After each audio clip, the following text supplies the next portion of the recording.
wa annahu ta'ala wahidun la syarika lahu ay fil uluhiyati. Kita kudu yakin seyakin-yakinnya bahwasanya Allah subhanahu wa ta'ala wahidun esa, satu, namun satu yang tidak berbilang, satu bukan dari 1/3, satu bukan dari penyatuan unsur-unsur yang banyak.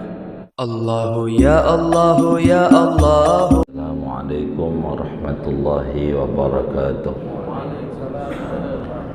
Bismillahirrahmanirrahim. Alhamdulillahi rabbil alamin.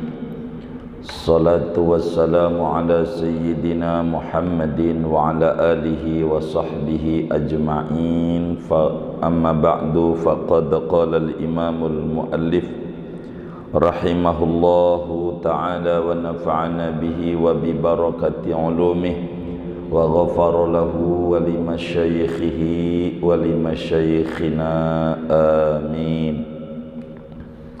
Wa annahu ta'ala wahidun la syarika lahu ay fil uluhiyati. Betul ya?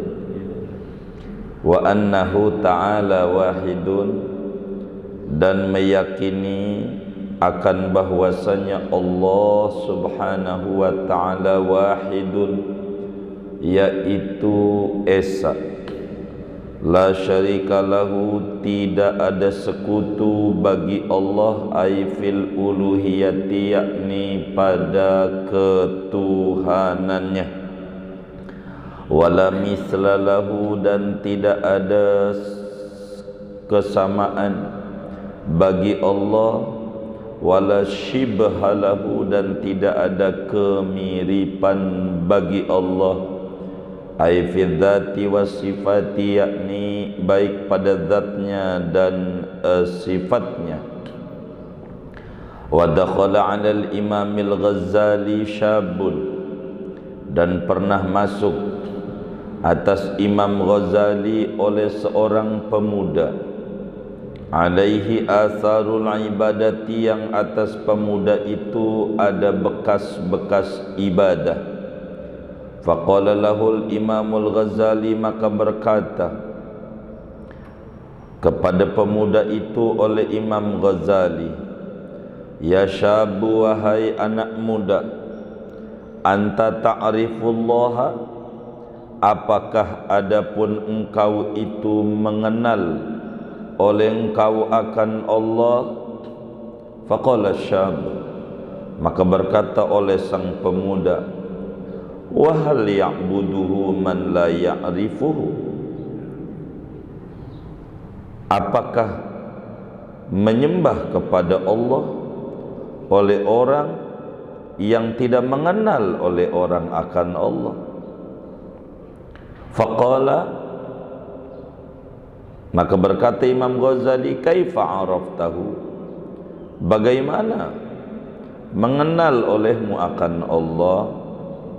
Faqala syabu, maka berkata oleh anak muda, uwahiduhu wala uhidduhu,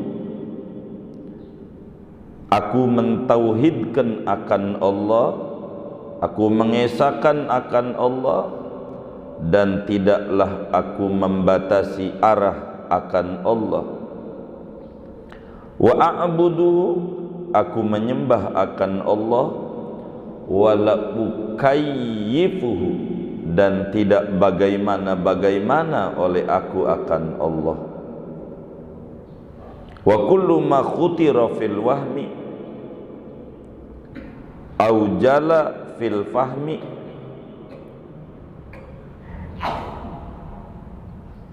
fallahu bi khilafi dalika. Adapun tiap-tiap sesuatu yang terlintas di dalam sangkaan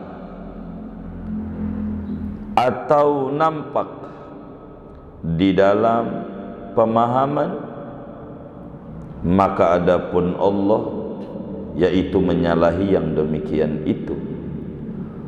Faqala al-Imam al-Ghazali, maka berkata oleh Imam Ghazali, qata'na umrana fit tauhid, telah menghabiskan oleh kami akan umur kami pada membahas ilmu tauhid. Wa qad jama'ahu hadha syab fi thalathi kalimat, padahal sungguh telah menghimpun akan tauhid oleh ini anak muda pada 3 kalimat saja. Dzakarahul Muniri fi Tuhfatil Wafiyah, menyebutkan akan ini cerita, yakni wa dakhala 'alal Imam al-Ghazali oleh Syekh Ali Al-Muniri di dalam kitab beliau At-Tuhfatil Wafiyah. Wallahu a'lam bishawab. Segini.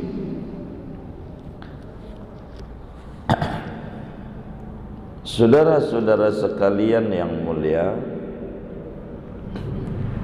pagi ini masih melanjutkan tentang usulul iman, pokok-pokok keimanan kepada Allah Subhanahu wa ta'ala, yaitu membahas tentang hendaklah kita meyakini Allah itu bersifat wahdaniyat, wa annahu ta'ala wahidun la syarika lahu ay fil uluhiyati wa la misla lahu wa la shibha lahu. Seorang muslim yang umurnya 15 tahun ke atas, akalnya sehat, wajib tertanam di dalam hati sanubarinya keyakinan yang mantap, keyakinan yang bulat. Singkatnya, kita kudu yakin seyakin-yakinnya bahwasanya Allah Subhanahu wa ta'ala wahidun esa. Allah itu esa, satu. Esa itu bahasa Kereoknya satu, namun satu yang tidak berbilang, satu bukan dari 1/3, satu bukan dari penyatuan unsur-unsur yang banyak. Itulah esa. Allah itu esa. Jadi Tuhan itu satu. Sebab sulit diterima oleh akal ada mobil jalan di tol Cikampek, zigzag dia, katanya yang nyupir ada 3. Tidaklah mungkin. Mesti mobil itu yang nyupir 1. Yang nyupir 1 aja, yang ngarahin ada 2. Bingung.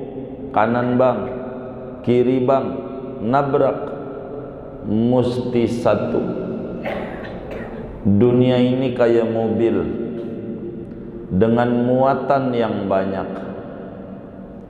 maka yang nyupir dunia ini 1. Bahasa Arabnya wahid, bahasa Indonesianya esa. Esa.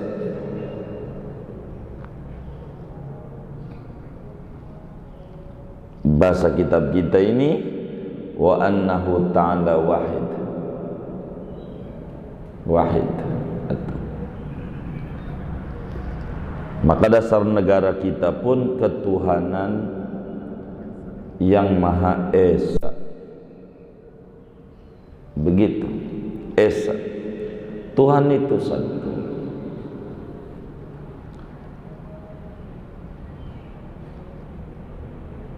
Enggak mungkin ada dua, enggak mungkin ada tiga.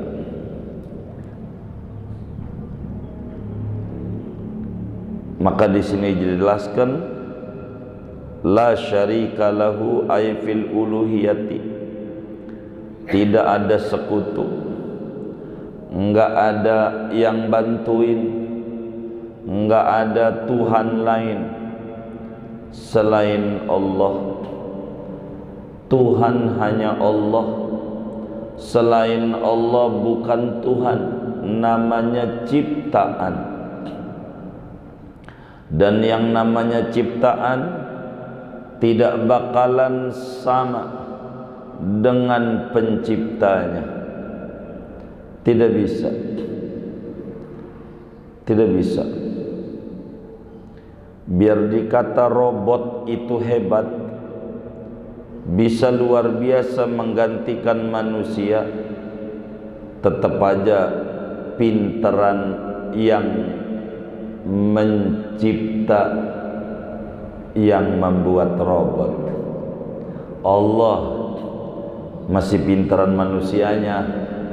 Begitu kan, dia ada yang operasiin, nggak bisa kalau nggak ada yang operasiin. Tetap aja orang nggak bisa. Dia hanya membantu saja.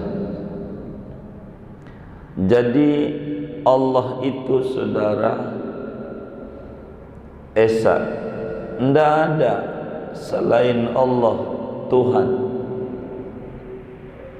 Sebab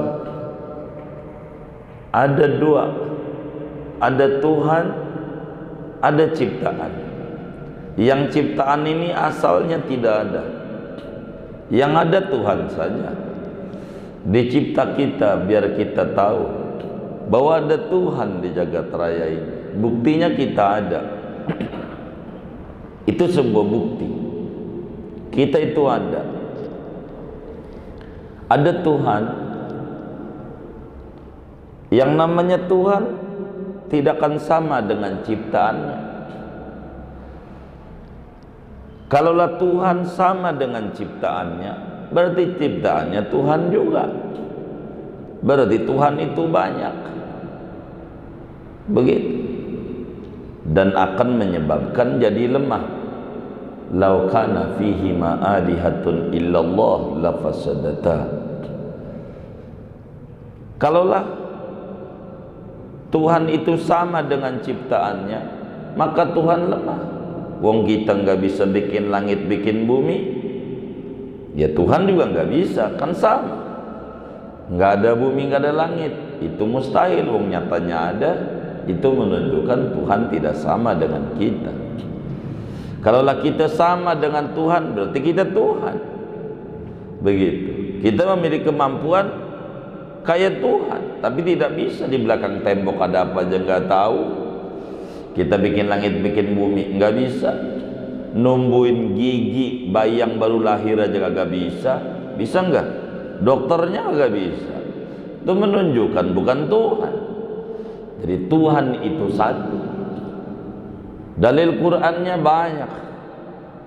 Allah Subhanahu wa ta'ala menyatakan, ayatnya suka dibaca kalau tahlilan, wa ilahukum ilahu wahid.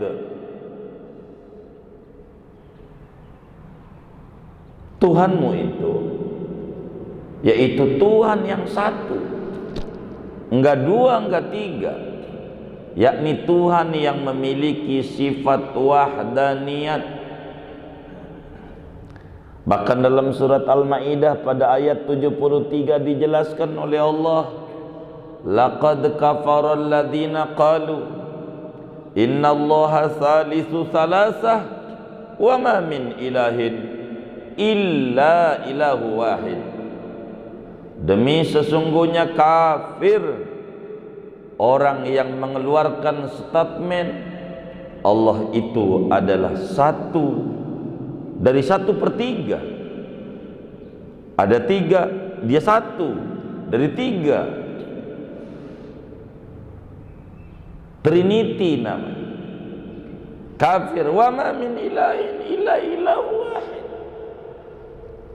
Tidaklah Tuhan itu melainkan Tuhan yang satu, yakni yang memiliki sifat wahdaniyat. Wahid. Ada wahid, ada ahad. Pada surat Al-Ikhlas, qul huwallahu ahad. Apa bedanya antara wahid dan ahad? Supaya orang tidak salah di dalam memahami, maka Allah tegaskan di dalam surat Al-Ikhlas, wahid, qul huwallahu ahad. Tidak qul huwallahu wahid, qul huwallahu ahad. Wahid artinya wa ilahukum ilahu wahid, Tuhanmu itu Tuhan yang satu. Ini menafikan la syarikalah, makanya munculnya la syarikalah, menafikan syarik, sekutu bagi Allah. Satu. Yang dinafikan saingan Tuhan, Tuhan lain. Begitu. Sedangkan ahad bisa jadi dianggap, bisa ya saya paham Tuhan itu satu, tapi dia tersusun dari berbagai unsur. Itu namanya 1/3. Satu tapi penyatuan dari berbagai unsur. Ada tulang, ada apa lagi ya, daging, ada darah. Itu sih bukan Tuhan, manusia. Tuhan tidak tersusun. Makanya qul huwallahu ahad. Ahad itu namanya nafyul kasra fi dzati, menafikan banyak pada zatnya, sehingga la tarkiba. Makanya dalam ilmu tauhid ada wahdaniyat fi dzat, ada wahdaniyat fi dzat, wahdaniyat fi sifat, wahdaniyat fil af'al. Wahdaniyat fi dzat ada 2 pengertian, kamuttasil fi dzat, kamunfasil fi dzat. Nah, wa ilahukum ilahu wahid namanya disebut adalah kamunfasil fi dzat yang ditolak, la syarika lahu. Kalau qul huwallahu ahad namanya disebut menolak kamuttasil fi dzat, yakni Allah tidak tersusun dari berbagai unsur-unsur yang banyak. Itu begitu. Allah itu esa. Ini yang membuat kita tenang hidup kita. Kalau kita paham Allah itu esa, tenang, enggak bingung. Kita dagang enggak bingung, kita hidup nih enggak bingung, kita kerja enggak bingung. Kalau kita ngerti Allah itu esa. Dagang, depan rumah kita ngewarung, ayo dia bikin saingan sama gua, bikin gua kurang laris, dia nggak paham. Ada Allah, Tuhannya dia sama kok sama Tuhannya kita. Maka tinggal kita minta sama Tuhan kita. Jadi hidup tenang, nggak bakal ngiri, nggak bakal dengki. Kenapa? Orang Tuhan yang ngelarisin warung temen kita adalah Tuhan kita juga. Dia adalah korban kebaikan Tuhan. Kenapa kita nggak minta sama Tuhan supaya kita dikasih laris juga warung kita? Jadi nggak puyeng. Hari-harinya nggak mikirin warung tetangga, nonton aja. Hebat dia laris. Jangan-jangan warung gua sepi ditutup sama dia. Jadi kita mikirin dia, kapan mikirin kita? Ini jadi stres karena dianggap Tuhannya dia sama Tuhan kita beda. Ini kenapa muncul dengki dia. Begitu, muncul dengki dia. Nyantai aja hidup. Kata Nabi dalam hadisnya yang sahih, andai kau lari dari rezekimu seperti larinya engkau dari mati, maka rezekimu itu akan terus nyamperin kamu seperti kematian dan ajal akan nyamperin kamu. Lari kemana aja. Ainama takunu yudrikumul maut walau kuntum fi burujim musayyadah. Di mana saja kita lari, tetap aja mati bakal nyamperin kita. Begitu rezeki. Kemana aja kita makin lari rezeki, ada aja jalannya. Lari, ada aja jalannya. Berapa banyak orang bingung setahun lagi ngadepin mau pensiun, stres. Ini gimana ini? Mau pensiun ini gimana ini? Gimana ini? Dia kagak lihat tetangganya udah 20 tahun yang lalu dia pensiun, tenang aja. Dia belum pensiun setahun lagi, stres. Ini jiwa dia nggak paham. Dianggap kantornya Tuhan yang ngasih rezeki sama dia. Kalau dia pensiun, habislah kita. Tamat riwayat, masih hidup sampai detik ini. Ini kan kurang paham tentang wa annahu ta'ala wahid. Allah subhanahu wa ta'ala itu esa. Selain Allah bukan Tuhan. Kemudian aifil uluhiyati, yakni tidak ada sekutu pada ketuhanannya, pada ketuhanan. Ada orang membagi tauhid menjadi 3. Dia kata ada namanya tauhid uluhiyah, ada namanya tauhid rububiyah, ada namanya tauhid asma wa sifat.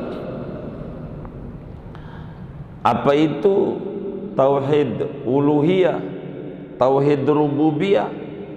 Tauhid rububiyah, la khaliqa illallah, wala raziqa illallah, wala muhyiya illallah, wala mumita illallah, wala mujida illallah, wala mu'dima illallah. Rububiyah. Rububiyah itu keyakinan bahwa tidak ada yang menciptakan segalanya kecuali Allah. Tidak ada yang memberi rezeki kecuali Allah. Tidak ada yang memberikan hidup kecuali Allah. Tidak ada yang mematikan kecuali Allah. Tidak ada yang mengadakan kecuali Allah. Tidak ada yang meniadakan kecuali Allah. Namanya disebut tauhid rububiyah. Dia percaya yang ngadain Allah. Itu disebut tauhid rububiyah. Kata dia tauhid rububiyah. Sedangkan tauhid uluhiyah adalah ifradul ma'bud bil ibadah. Tauhid uluhiyah itu adalah menyendirikan zat yang disembah dengan ibadah.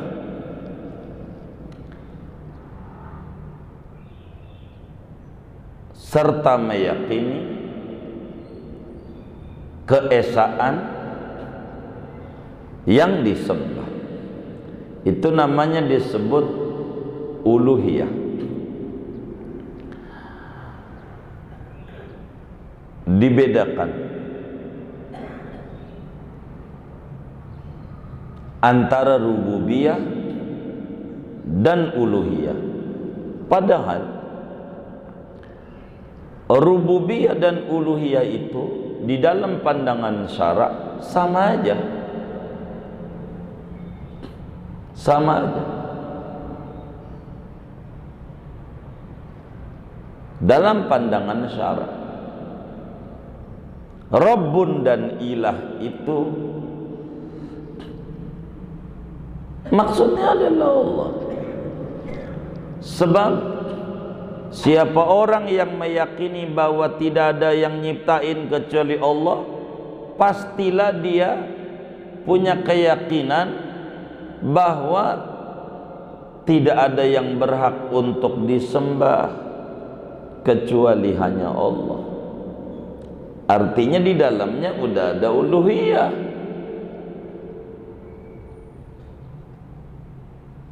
Begitu juga orang yang meyakini di dalam hatinya bahwa tidak ada yang berhak untuk disembah kecuali Allah, itu pasti muncul daripada dasar tidak ada Tuhan yang memberi rezeki, yang menciptakan kecuali Allah. Karena itu dalam hadis Bukhari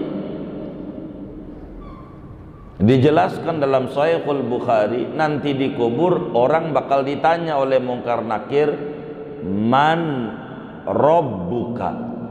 Tidak ada hadisnya man ilahuka, dibedakan antara rububiyah dan uluhiyah secara syarak. Meski lugawi beda, tapi secara syarak sama. Maka kata seorang alim besar dari Yaman, Said Alwi Al-Aindurus, dalam kitabnya Al-Syarh Syadid, pembagian tauhid dengan bahasa rububiyah lain, uluhiyah lain secara syarak, adalah termasuk bid'ah fid din yang tidak memiliki sandaran dalil dalam agama. Begitu dia mengambil ketika Al-Quran menyatakan man khalaqas samawati wal ard, qalu la in sa'altahum man khalaqas samawati wal ard la yaqulunna Allah.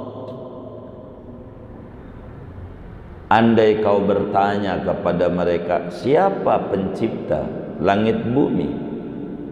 Niscaya dia jawab Allah. Ini namanya disebut, katanya, tauhid rububiyah.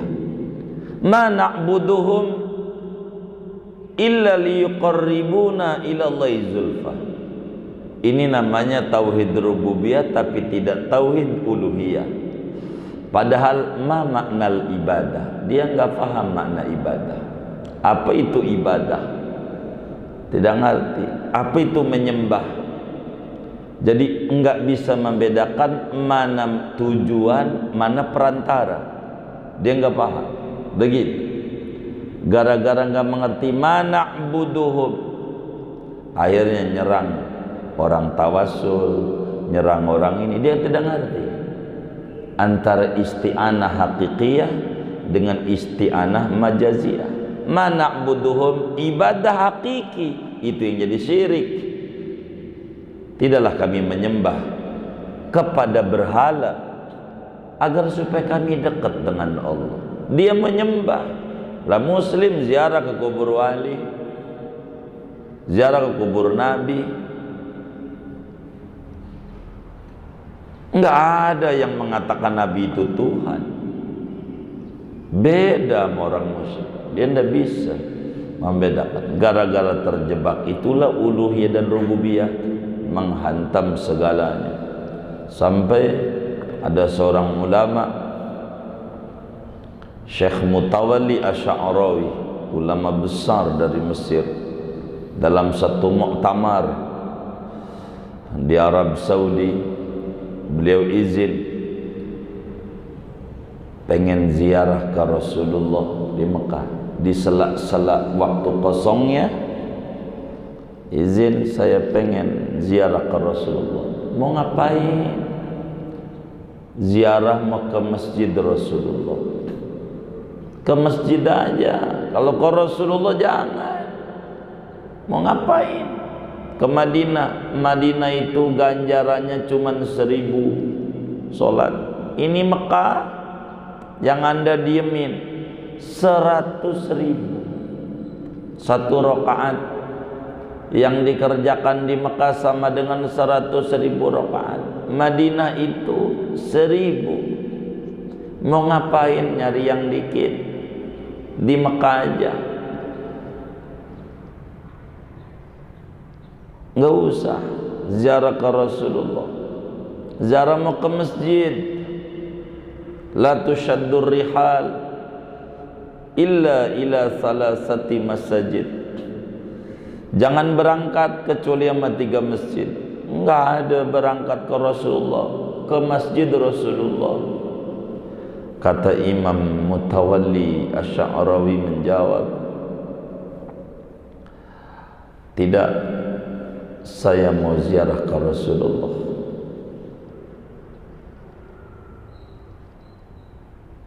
Ke masjidnya aja itu disuruh. Tidak, saya harus ziarah ke Rasulullah. Bagaimana tidak saya harus berziarah ke Rasulullah? Saya tahu segalanya dari Rasulullah.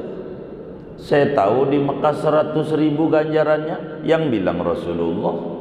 Madinah 1000, yang bilang Rasulullah. Masa mah kita di Madinahnya yang nyari yang 1000, Rasulullahnya enggak? Begitu. Masa menikmati yang ngajarin enggak? Begitu. Ajarannya kita pakai, lalu kemudian yang ngajarin kita enggak kunjungin. Ajarannya kita pakai, yang ngajarin enggak kita kenali. Dia yang harus kita ziarahi. Dia, bukan sebatas masjidnya. Dia yang harus dikunjungi. Rasulullah. Syirik kagak. Ndak paham. Tawassul itu bukan menyembah. Ndak paham mana wasilah karena membedakan antara uluhiyah dan rububiyah secara syara, padahal itu adalah lughawi. Karena itu saudara,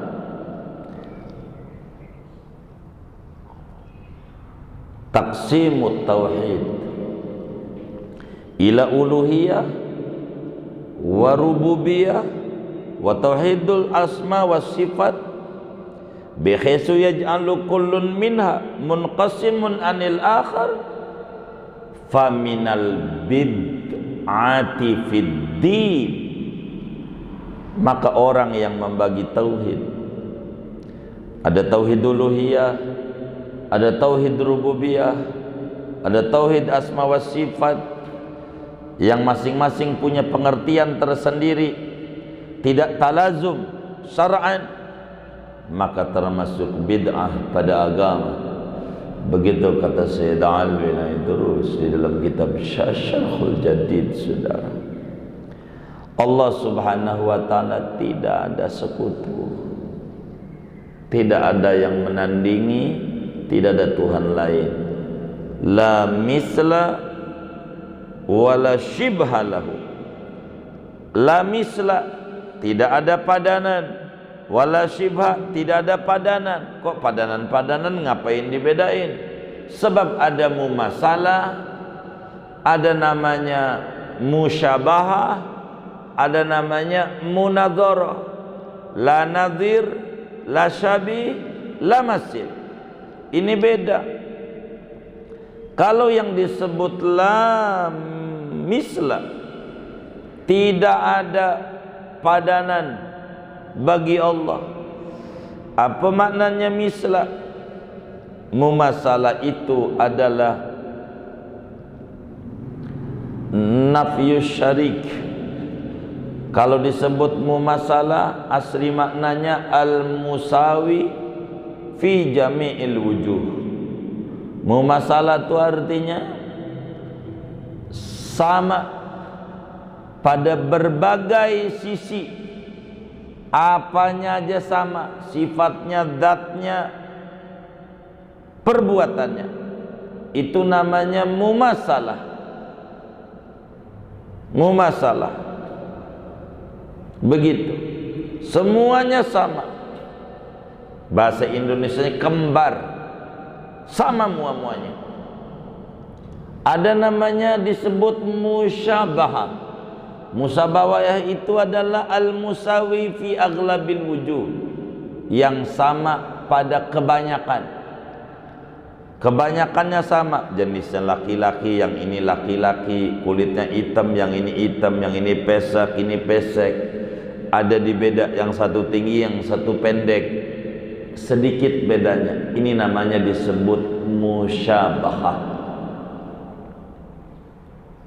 Ada nadhir, la nadhiralah. Kalau nadhir musawi fi ba'dil wujuh, sama pada sebagiannya, sama pada warnanya doang, yang lainnya enggak ada. Nah, Allah tidak ada yang mirip, apanya saja. Walam yakul lahu kufuwan ahad. Meski begitu, ada tafsir kalau la misla itu maknanya pada zatnya. Kedua, wasifat la syibha pada sifatnya. Allah subhanahu wa ta'ala kita kudu yakini seyakin-yakinnya Dia esa pada zatnya, esa pada sifatnya, esa pada perbuatannya. Allah itu esa pada zatnya. Pengertian esa pada zatnya adalah tidak ada Tuhan lain selain Allah. Namanya disebut kamun fasil fidzat. Kedua, esa pada zat Allah kita kudu yakini tidak tersusut dari berbagai unsur yang banyak. Tidak kayak kita. Kalau kita satu, Allah satu, kita satu, sama dong? Enggak, beda. Kalau kita ini satu tersusun dari unsur yang banyak, banyak partikelnya. Ada tulang, ada daging, apalagi dah tuh, ya banyak dah. Kita nih, yang mana daging ini penyatuan juga, kudu diurai, diurai-urai, namanya disebut molekul, partikel kecil. Molekul ini masih bisa diurai, namanya disebut atom. Atom, partikel kecil, ternyata masih bisa diurai, namanya proton. Proton itu nol.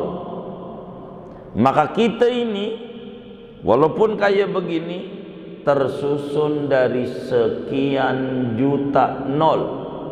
Nol dikali sekian juta sama dengan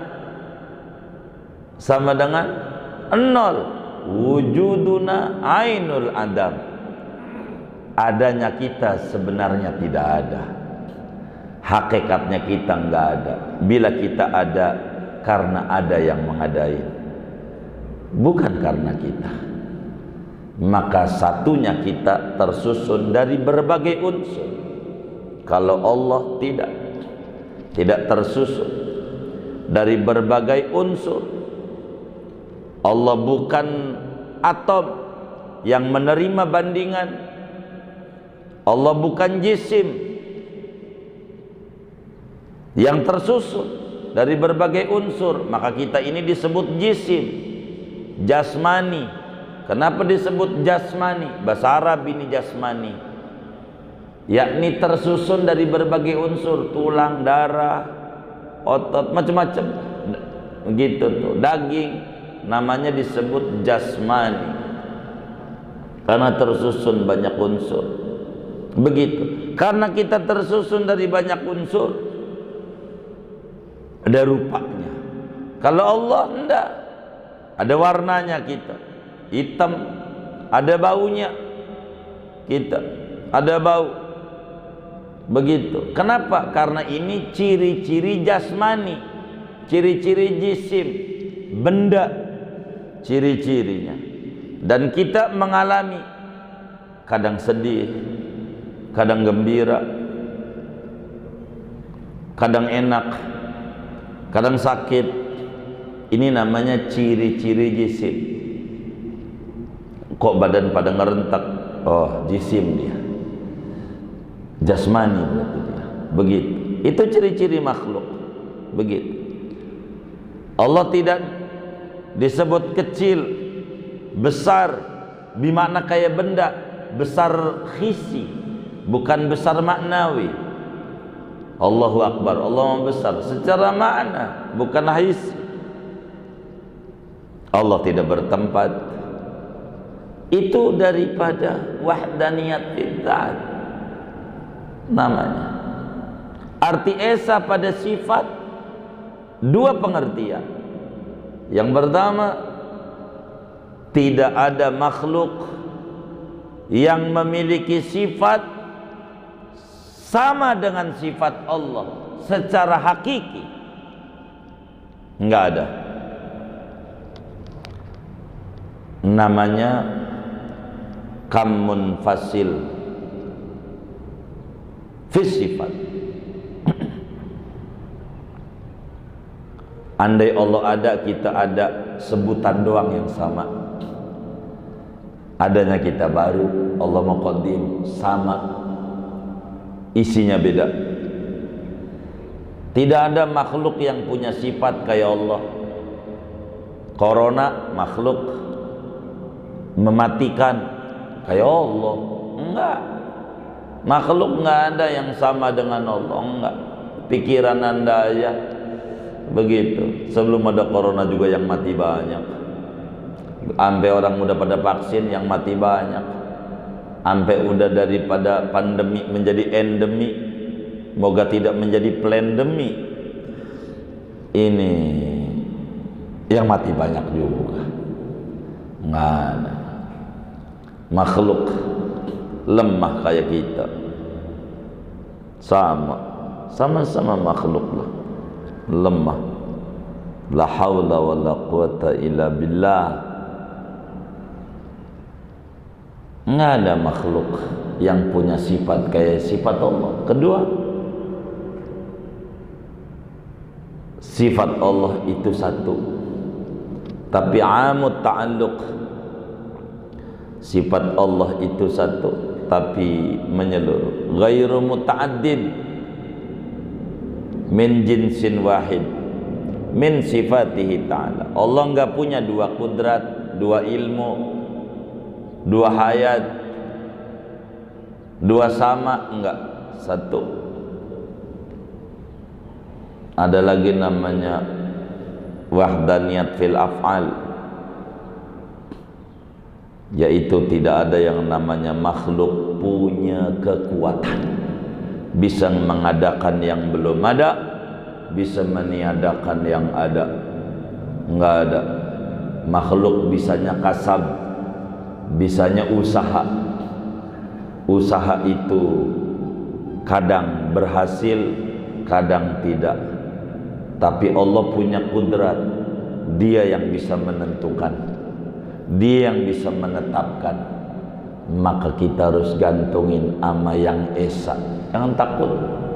Hidup kita, hidup kita, jangan takut. Kita bergantung sama Allah. Ini yang hidup bikin tenang. Kalau kita yakin Allah itu esa, nggak bakal ada iri, nggak bakal ada dengki. Kenapa? Tuhan kita Allah. Begitu Tuhan dia Allah, sama sama Tuhan kita, kita minta aja sama Allah. bergantung sama yang ahad. Ahad itu begitu. Maka saudara, kita kudu yakin seyakin-yakinnya Allah Subhanahu wa ta'ala bersifat esa. Sulit diterima oleh akal sehat bahwa Allah itu 2, 3 dan seterusnya. Enggak bisa. Kalaulah ada 2, masing-masing Tuhan itu punya kemampuan yang sama dengan Tuhan yang lain. Mesti dunia ada 2. Begitu. Sementara dunia 1, masing-masing punya kemampuan begini, enggak bakalan jadi. Kalau ada 2, andai pun kompromi enggak jadi, dia diskusi. Ini bikin langit pakai tiang apa kagak? Tiang aja. Kagak aja. Tiang aja. Kagak aja. Kapan bikinnya? Begitu. Kapan bikinnya? Begitu. Diskusi. Yang disebut bahasa orang belakangan wacana. Perpanjang aja, enggak usah. Perpanjang aja, enggak usah. Jadi rame. Itu begitu. Wacana. Itu begitu namanya wacana. Kapan wujudnya? Maka sulit. Masing-masing. Enggak bisa. Kita yakini Tuhan itu esa. Keyakinan ini melahirkan pada muslim akhlak yang mulia, ikhlas, tidak sombong, tidak ujub, tidak pamer. Mau mengapa kita ibadah pengen dinilai oleh orang? Amat sangat tersiksa dan tidak bahagia orang yang ibadah pengen dinilai oleh orang lain, padahal yang menilai enggak punya surga, enggak punya neraka. Begitu. Mendingan kita pengen dinilai Allah. Jangan badannya ngadep sama Allah, hatinya ngadep sama makhluknya. Udah benar namanya. Tidak tauhidul qasdi. Maka kita harus mantap di dalam kita bertauhid. Tenang hidup kita, jangan stres. Sebagai penutup kajian ini, Syekh Nawawi bercerita dulu di zaman Imam Ghazali. Imam Ghazali itu namanya Muhammad, babanya namanya Muhammad, engkongnya namanya Muhammad, saking ngefan sama Nabi Muhammad. Dari baba anak ada Muhammad engkong, Muhammad baba, Muhammad anak. Jadi ada engkong, baba, cucu dah. Begitu. Tiga-tiganya Muhammad, Muhammad, Muhammad. Saking ngefan nama Nabi. Nabi sampaikan itu di dalam hadis qudsi. Allah berfirman, "Fa wa izzati wa jalali la u'adzibu ahadan tasamma bismi habibi." Aku tidak bakalan siksa demi kebesaran dan kemuliaanku, kata Allah. Aku kagak bakalan siksa orang yang namanya sama dengan nama kekasihku Muhammad. Saudara, nama yang sama dengan nama Nabi Muhammad, Allah nggak bakalan siksa. Maka karena itu yang pertama kali cabut dari neraka daripada orang bertauhid, karena di dunianya berlumuran maksiat, yang pertama kali diangkat dari neraka orang yang namanya sama dengan nama Nabi Muhammad. Namanya 201 di dalam dalail. Muhammad, Ahmad, Khatibul Umam, Musyaffa', Sahibul Mi'raj, banyak namanya. Ghausul Ibad, Ghiyaf, banyaklah. Karimul Makhraj ujungnya itu yang ke-201. Banyak nama Nabi. Mustafa, Mujtaba, itu nama-nama Nabi Muhammad. Itu enggak disiksa. Maka Imam Ghazali dapat barakah. orang kenal sedunia, Gazel orang sebarat sebut. Imam Ghazali Muhammad bin Muhammad lahir tahun 450 Hijriah, wafat tahun 505, sehingga usia 55 meninggal dunia. 505 dikurangi 450, 505, 55 meninggal dunia Imam Ghazali. Barakah dengan nama Muhammad, barakah, nama yang bagus, nama. Maka kata Imam Ghazali, satu hari ada anak muda datang ke Imam Ghazali. Imam Ghazalinya udah senja, udah menjelang wafat. Imam Ghazalinya udah 50 umurnya. Ini anak muda ini ada tanda-tanda kesolehan. Artinya pemuda yang rajin ibadah. Sebab ada juga pemuda yang bengal. Ini mah pemuda yang rajin ibadah. Maka kemudian Imam Ghazali bertanya kepada dia, si anak muda. Kata Imam Ghazali, ya syab, anta ta'rifullah. Anak muda, ente ini kenal Allah enggak? Begitu. Apakah anda ma'rifatullah? Apakah anda mengenal Allah? Imam Ghazali bertanya. Dijawab oleh anak muda dengan jawaban diplomatis. Bagaimana mungkin menyembah yang kagak dikenal? Kalaulah kami ini ibadah, itu berarti kami kenal yang disembah. Wa hal ya'buduhu man la ya'rifu. Apakah ada orang yang menyembah yang tidak dikenal? Kalaulah menyembah berarti kenal. Kalaulah kami ibadah berarti kami tahu Tuhan. Lalu Imam Ghazali bertanya, kaifa araftahu? Bagaimana kamu mengenalnya?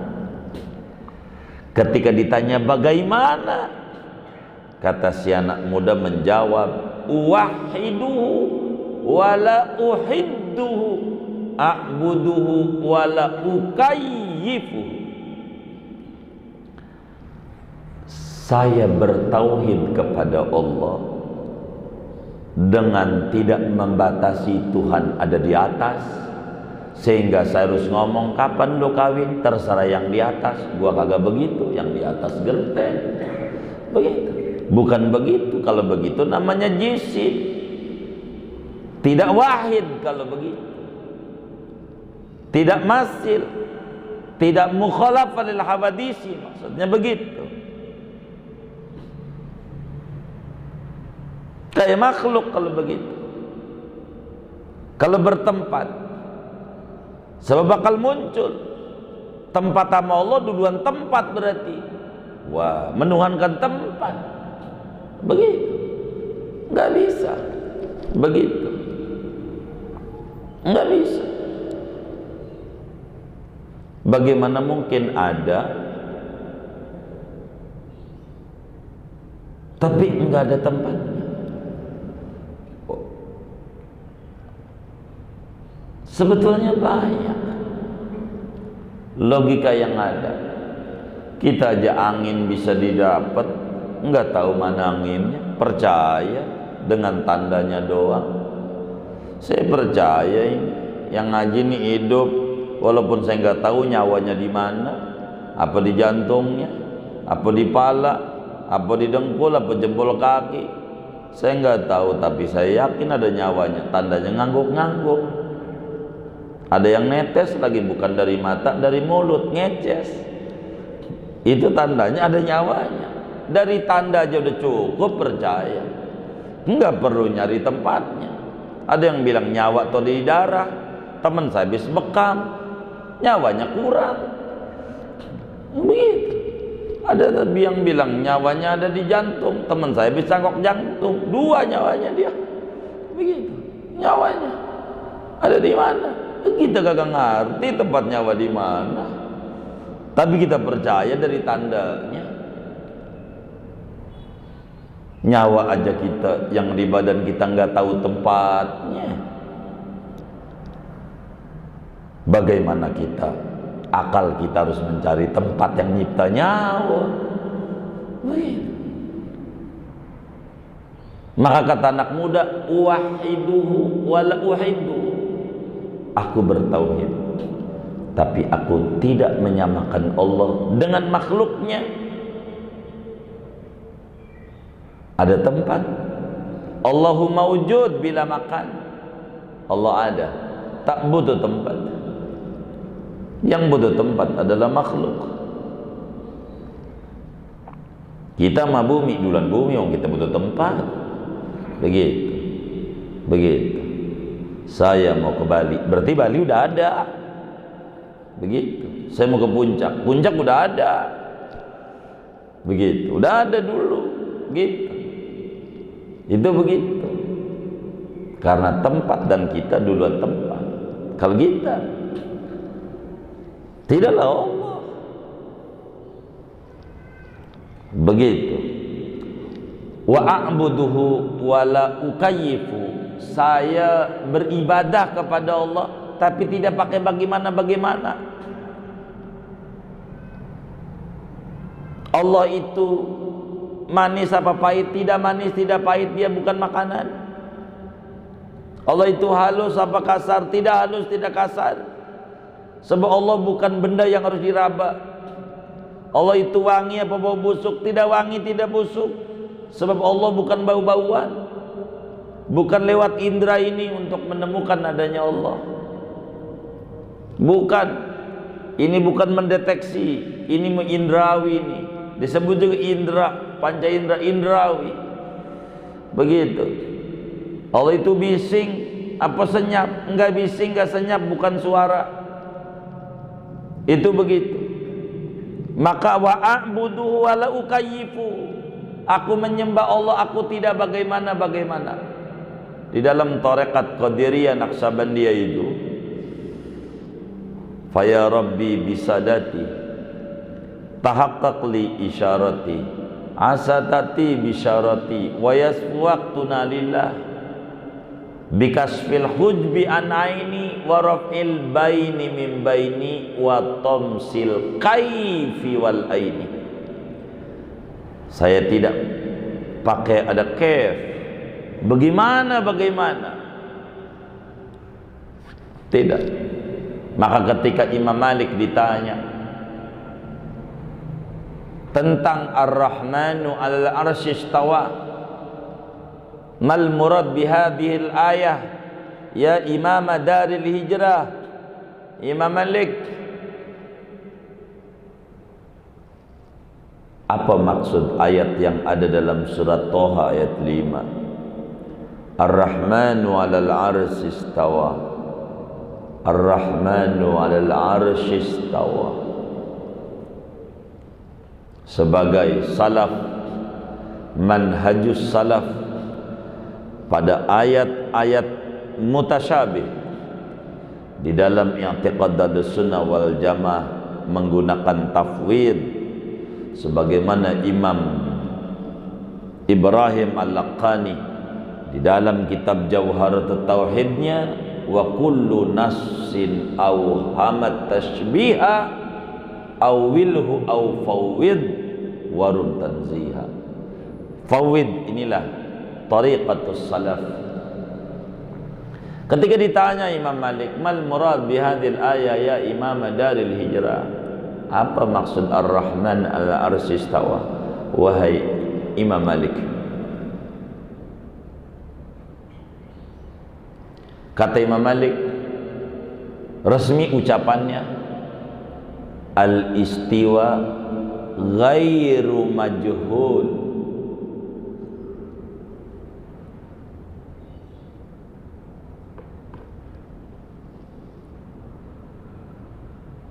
wal kaifu ghairu ma'qul wal imanu bihi wajib was su'alu anhu bid'ah ukhruj ayyuhar rajul. Kata Imam Malik, istiwa ghairu majhul. Ini suka diganti bahasa Imam Malik dengan bahasa padanan. Al istiwa maklum wal kaifu majhul. Begitu. Padahal Imam Maliknya ngomongnya al istiwa'u ghairu majhul wal kaifu ghairu ma'qul. Bersemayam itu bisa dimengerti, tapi cara bagaimana tidak ada dalam logika. Melogikakan Tuhan dengan cara, sebab dia bukan jisim, dia tidak tersusun daripada juz-juz, tidak sama. Istiwaan yaliku bidatihi ta'ala, istiwa yang sesuai dengan Allah, bukan bermakna bertempat kayak bertempatnya kita.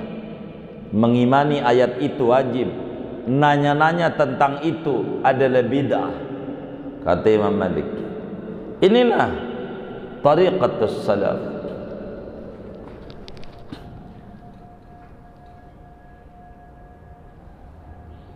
Imam Ahmad ditanya tentang ayat itu dengan jawaban, man wasafallaha bisifati ahadin minal bashar faqad kafar. Siapa yang menyamakan Allah dengan sifat makhluk, kafir detik itu juga. Begitu Imam Ahmad. Maka kata si pemuda ini, wa a'buduhu wa la ukayyifu, saya menyembah Allah, saya enggak mau pakai bagaimana. Wa kullu ma khutira fil wahmi aw jala fil wahmi fallu bi khilafi dzalik. Apa yang terlintas dalam sangkaan nalarmu, apa yang nampak pada pemahaman pikiranmu, Allah tak sama dengan itu. Enggak bisa.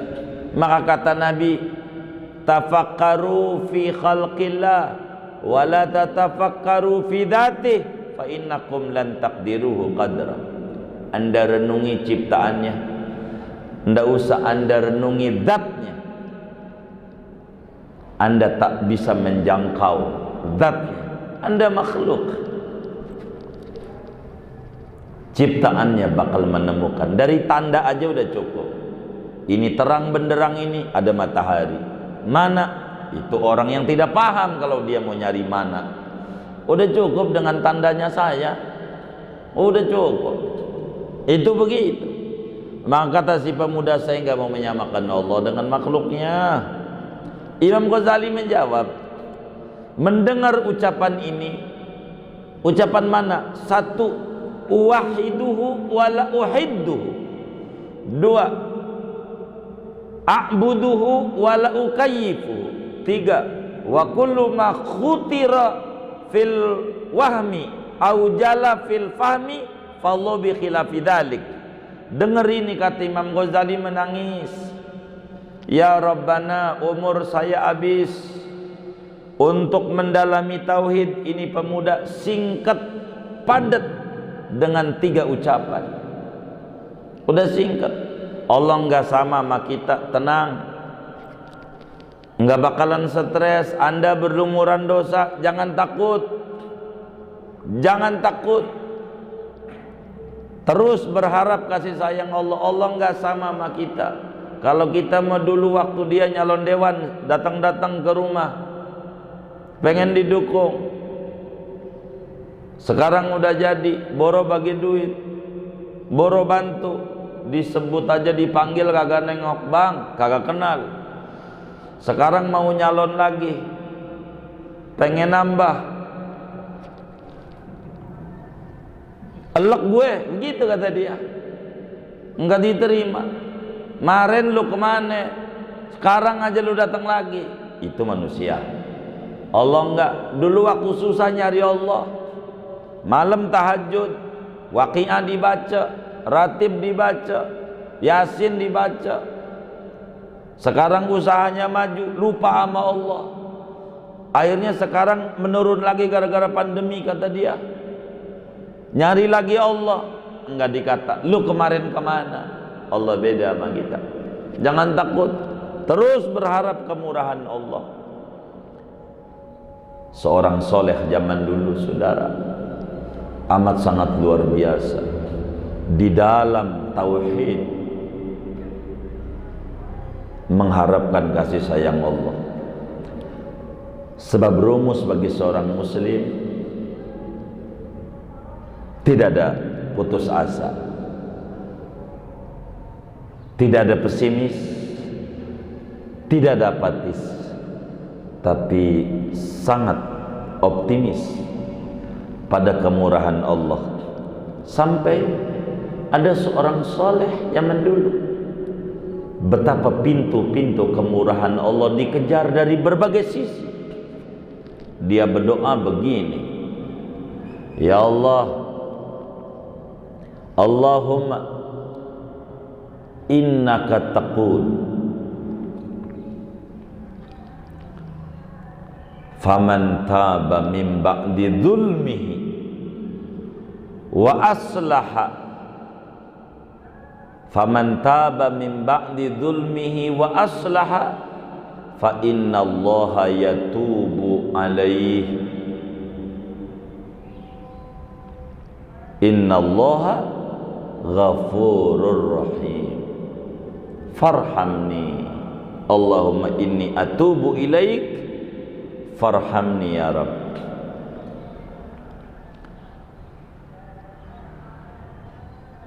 Fa illam akun ahlan lidzalik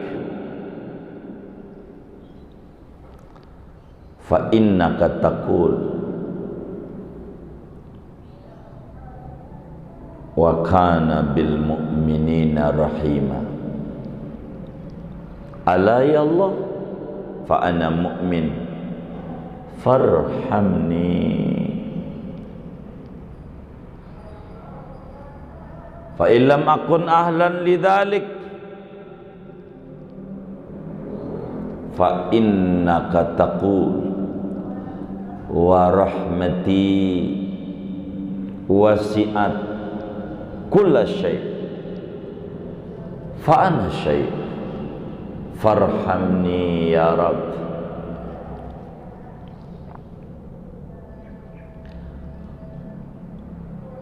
Fa illam akun ahlan lidzalik fa ayyu musibatin a'zamu min musibati antadiqa alayya rahmatuka allati wasi'at kulla syai' falam yasa'ni fahadhihi musibah.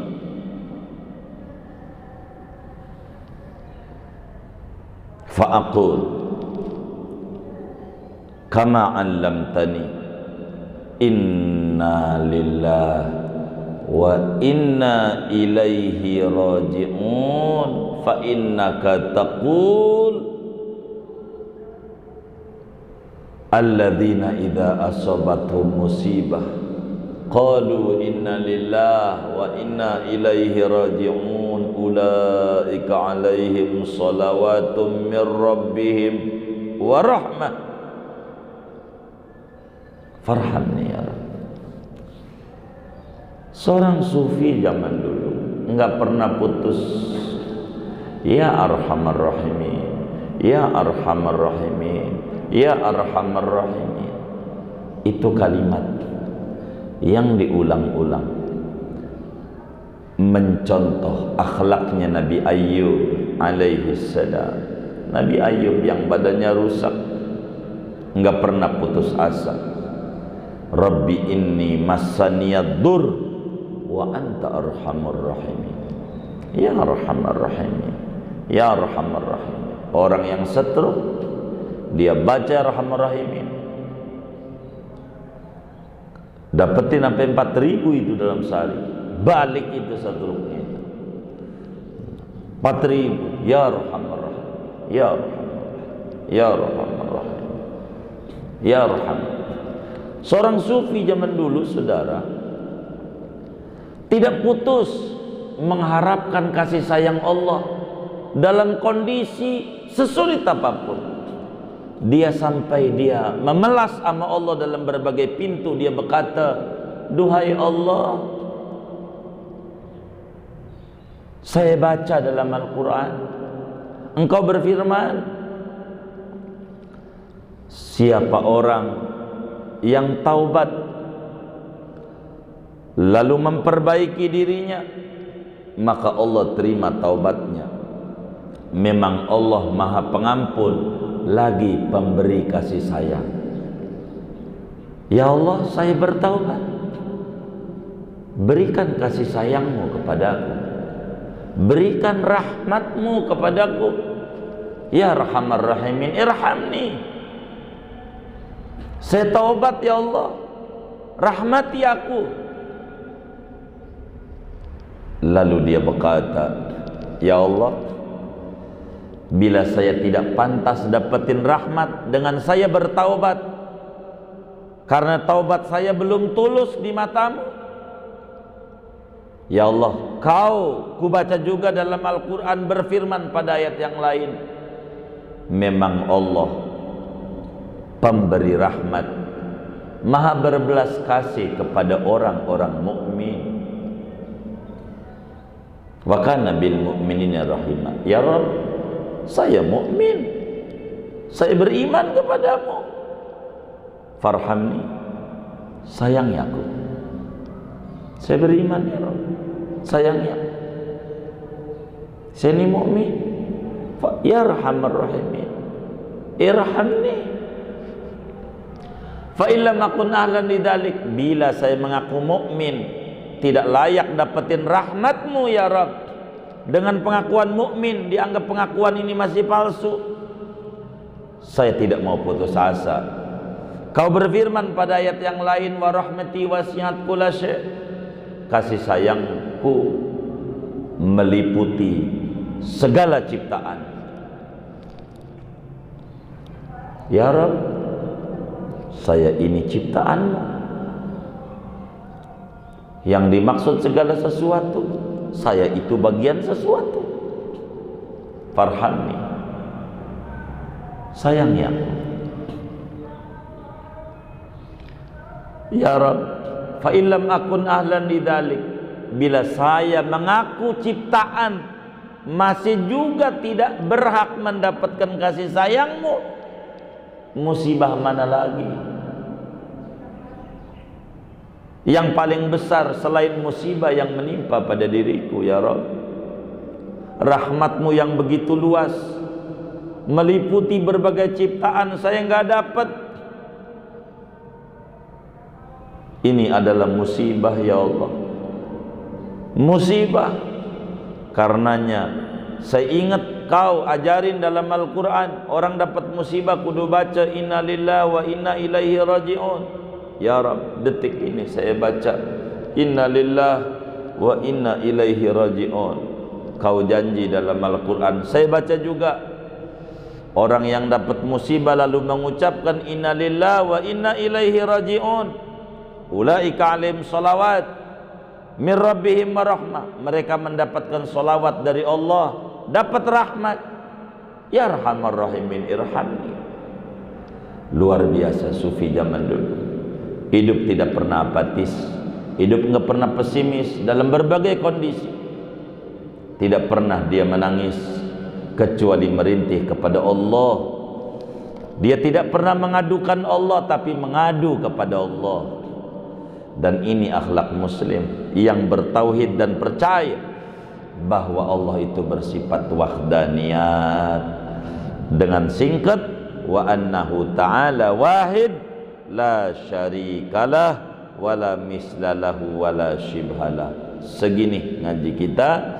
Ini cerita kata Syekh Nawawi, beliau kutip daripada kitab Tuhfatul Wafiyah yang dikarang oleh seorang ulama besar yang bernama Syekh Ali Al-Muniri. Wallahu a'lam bissawab. Segini ngaji kita. Ada yang ditanya? Mau ditanya? Baik. Hampir tanggal 9 ini. Baik.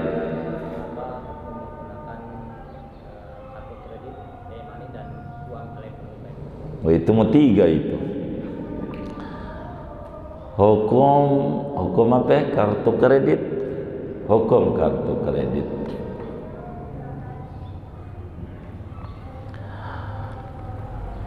Kartu kredit orang sebut kredit card, dalam bahasa Arab bitaqatul i'timan. Ini bagaimana hukum menggunakan kartu kredit? Sebetulnya itu kartu pinjaman, kartu utang.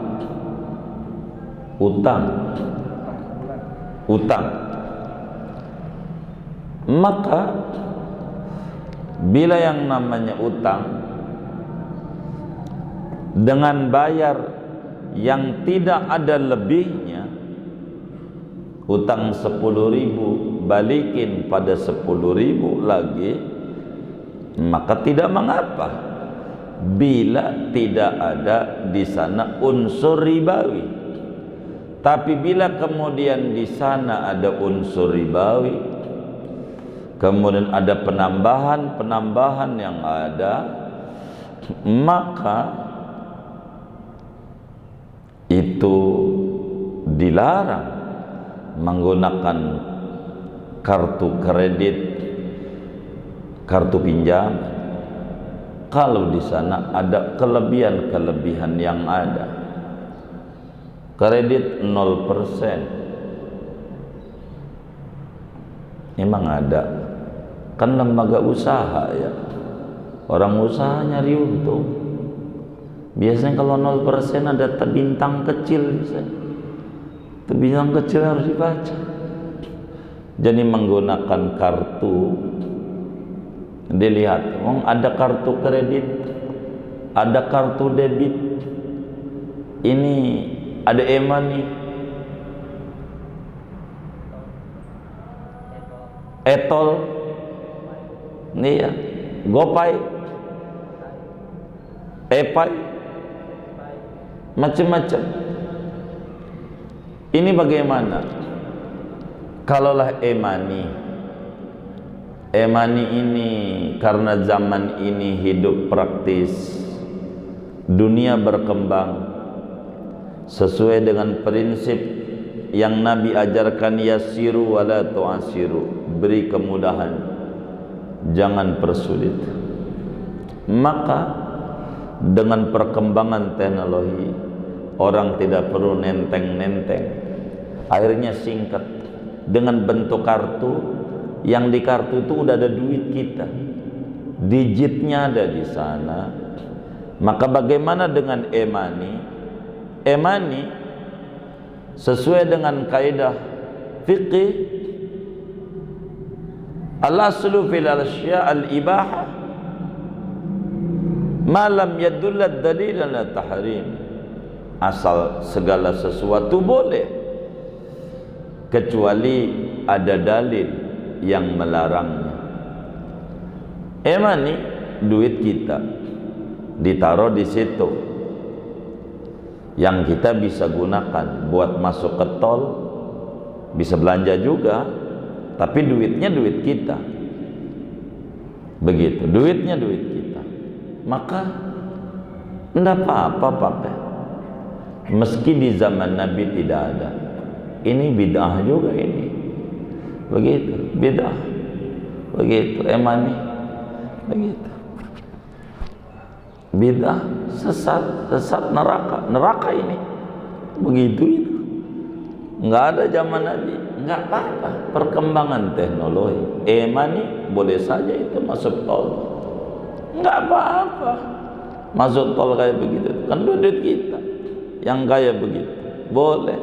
Kayak kartu debit, orang kita sebut ATM, padahal sama juga itu. Kartu kredit itu ATM juga, cuman bahasa kita, kalau duitnya duit kita, kita menyebutnya kartu ATM. Itu bahasa kita, padahal kartu juga, semuanya sama, bisa masuk yang sama, cuman bedanya sumber dananya. Yang disebut kartu debit duit kita, kartu kredit duit orang, dipinjemin sama orang ketiga. Maka sebetulnya dalam kartu kredit beda dengan e-money nggak apa-apa, silakan saja. Tapi kalau kartu kredit ini banyak unsur di dalamnya, ada qard, ada kafalah, ada ijarah. Di dalamnya ini begitu banyak unsur. Nampaknya pemerintah lagi menggodok menjadi kredit card syariah, itu ada itu pemerintah. Tapi kalau kartu kredit ngutang, nggak usah lah. Kalau kita ada jangan pakai ngutang. Layul wajidi dulmun, menunda-nundanya orang punya duit itu zalim. Kalau ada nggak usah pakai ngutang. Jangan menjadi pribadi yang demen ngutang. Kalau ada kes-kes saja kalau ada. Begitu. Jangan mau. Kalau ada nggak usah. Yang kaya-kaya begitu nggak usah. Begitu nggak usah. Yang penting di dalam kartu kredit tidak ada gharar, tidak ada penipuan, tidak ada riba qard. Boleh. Tapi bila ada itu riba qard, kullu qardin jara naf'an lil muqrid fa riban. Setiap pinjaman yang menarik keuntungan kepada tuan yang meminjamkan maka riba. Bila tidak ada penambahan, biasanya kadang bisa buat beli barang, bisa juga buat menarik tunai kartu kredit. Enak kata orang, ini orang kaya, kagak, duit orang gitu. Puyeng dia dengan cicilannya, dia puyeng. Jadi bedanya itu duit orang. Kalau yang 0% bayar pada jatuh tempat waktu sehingga tidak ada nilai tambahan, masih ada itu kiainya yang membolehkan. Kalau 0% tapi sulit dipahami, memang 0%. Uang lembaga usaha yang namanya lembaga keuangan itu lembaga usaha, yang namanya usaha itu profit oriented, sulit itu. Begitu. Mungkin maksudnya cashback daripada si pemilik barang, sebagai dia termasuk ikut andil memasarkan, maka dia berhak dapat duit. Itulah administrasi begitu. Dalam madhab Hambali boleh administrasi itu. Maka di sana ada ijarah. Makanya di dalam menggunakan kartu kredit, yakni kredit card, bukan debit card, bukan e-money, begitu. Walaupun ini e-money juga ini sebetulnya, tapi bukan etol macamnya begitu. Yang duitnya duit kita. Kalau yang duitnya duit kita, itu tidak dilarang, boleh. Tapi kalau berbicara kredit card, itu bila pinjaman di sana mengandung unsur kelebihan dari nilai pinjaman yang ada, sementara ini buat konsumtif bukan produktif, begitu, maka sebagaimana penjelasan yang lalu, ada kredit produktif, ada kredit konsumtif, dan ini berbeda hukum sebagaimana banyak dikupas oleh ulama-ulama kaum muslimin. Ini sajalah yang bisa disampaikan, mohon maaf. Wallahul muwaffiq ila aqwamit thoriq. Wassalamualaikum warahmatullahi wabarakatuh.